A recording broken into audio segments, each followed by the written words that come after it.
Clear হওয়ার জন্য আসলে আমরা এখানে আসা, বিষয়টা আসলে কতটুকু যুক্তিসঙ্গত বা বাস্তব কিনা সেই বিষয়টা ক্লিয়ার করার জন্য। তো যারা এই বিষয়টাকে ব্লেম করেছে, আমরা তার চাচা, আপনার নাম কি? আমার নাম মোহাম্মদ মুস্তফা। জি, আপনি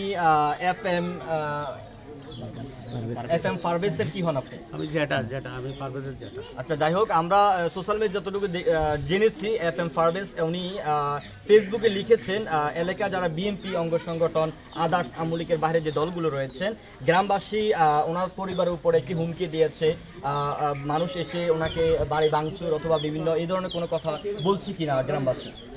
না, এই ধরনের কথা বলে নাই, তবে মনে করেন যে ওই যে হুমকির কথা যেটা বলছে, এটা আমি এখন মনে করেন পরিস্থিতির শিকার হয়ে আমি মনে করেন যে আমার বাতিজাকে আমি নিষেধ করছি, তুমি ওই পথে আর যাইও না, এখানে তুমি এগুলো লেখালেখি করবে না।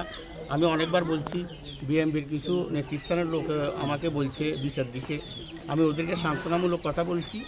এরপর যে ওই দিনের রাত্রে যে ঘটনা ঘটছে, ও একটা ফেসবুকে একটা স্ট্যাটাস দিছে, আমি এরা আমাকে দেখানোর পরে কিছু বহিরাগত লোক আসি, ওদেরকে আমরা চিনি নাই, বহিরাগত লোক আসি এরা টোকাটুকি করছে, ওই খোঁজ করছে ঘরে ঘরে। এখন এরপরে এরা ভাঙচুর কিছু করে নাই, এরা এদের পথে পরখ চলে গেছে। আচ্ছা, উনি তো বাড়িতে নাই বা ওনাকে হয়তো বা হুমকিকেও দিতে পারে, কিন্তু ওনাকে না পেয়ে ওনার পরিবার যারা রয়েছে, পরিবার পরিজন, তাদের উপরে হুমকির কোনো আশঙ্কা দিয়েছে কিনা এই এলাকার স্থানীয় যারা বিএমপি করে তারা? না না, এই এলাকার স্থানীয় যারা বিএমপি এরা কোনো হুমকি দেয় নাই।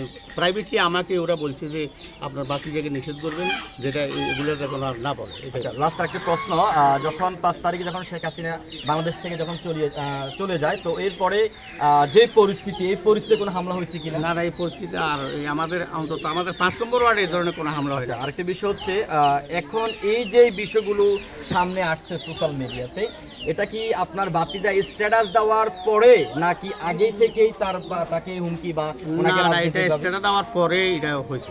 যাই হোক দর্শক, আমরা যেটা বুঝতে পারছি, স্ট্যাটাসকে কেন্দ্র করেই হয়তো বা পরিবার তাদের